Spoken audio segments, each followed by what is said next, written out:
1,500 meters, all in, and away they go. Looked to be a good enough start for them. Red Sash on the front foot early on. Gideon's Daughters on the fence in second.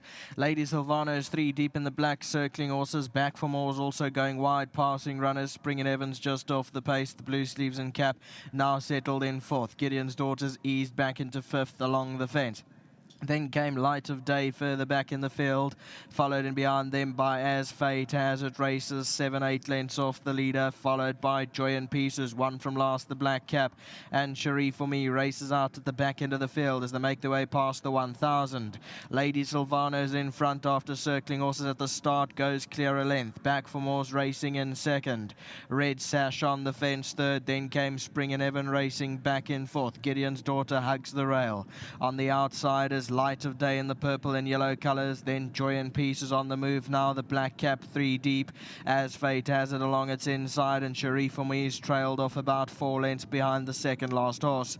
500 metres left to go, they're about to turn for home, and Lady Silvano's in front. Back for More's on the outside, Joy and Peace is on the extreme right hand side, starting to run on, and Red Sash is in there as well as they come to the 300.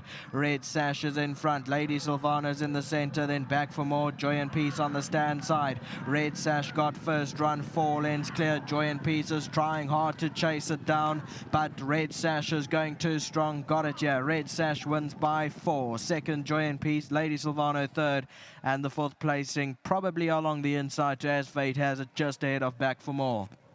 3-1-7-5, the provisional result. Here's the head on replay. So Red Sash, the red cap, is 3 off the left-hand side. Picked it up with 300 meters to go. On the outside is Joy and Peace, the right-hand side, trying hard to close it down. Back for More was a little bit awkward in the closing stages there, and probably cost itself fourth. But it is Red Sash that's victorious here. 3-1-7-5. That's the first 4 across the line. Well, Red Sash is in another league this afternoon as she comes through to win very, very comfortably for the Tara Lang stable. Chase Mojan in the irons, and I've got to say huge congratulations to her groom Freeman. Turned out impeccably this afternoon. He is a very well-deserved winner of the 1,500 Rand sponsored by World Sports Betting. I've got Temba on hand to collect on his behalf, and a huge congratulations to Freeman and a big thank you to World Sports Betting. Thank you, Temba, well done. Chase is going to come through and have a chat with me. Chase, just grab your mic there on the way in. And worked hard for the win, worked harder to come back up here. Thank you for joining us. I know it's a bit hard today running up and down. Chase, you really rode a super race on this filly. I know you had to think of Joy and Peace in the race and the fact that she's decent and she could be finishing well. You pushed the button at the exact right time, and she was never in doubt.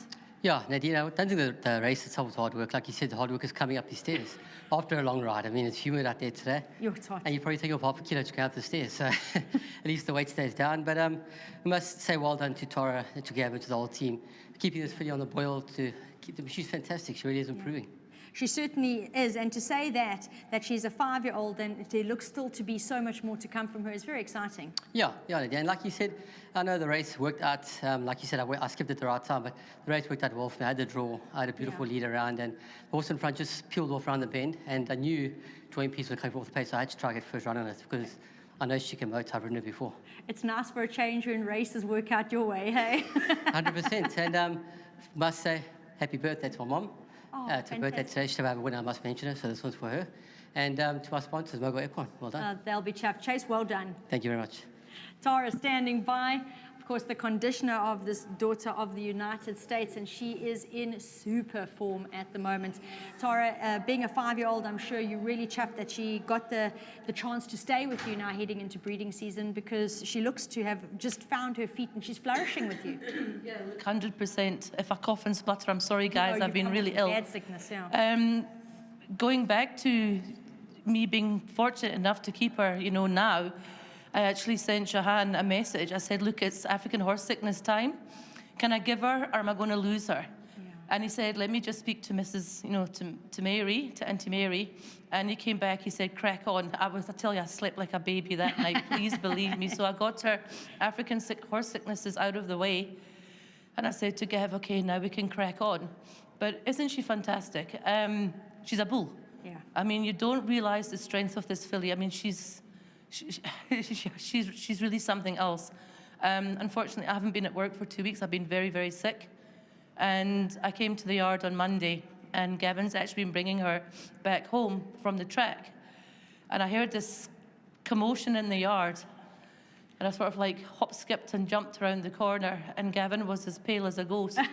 I mean, she just, how he stayed on her, I don't know. And when they're like that, you know, the week of the race, you know, you just thank all your Hail Marys. Gavin's done a fantastic job on her. Absolutely brilliant, but that's what Gavin's really good at. I'm good at rejuvenating the older horses, so, you know, it's a good hand-in-hand partnership. And not forgetting Freeman. I mean, there's been mornings as well, canter mornings, he's come back and he doesn't even say a word because he just has to hang tight. So a huge thank you to Shahan for orchestrating her move to the Eastern Cape. The handicappers haven't been that lenient with her, but, you know, we'll cross that bridge when we come to it. And to Mrs. Slack and Wilgebos Drifts, thank you so, so much. I've always had success with them. So maybe they can send me another horse. Mrs. Slack, are you listening?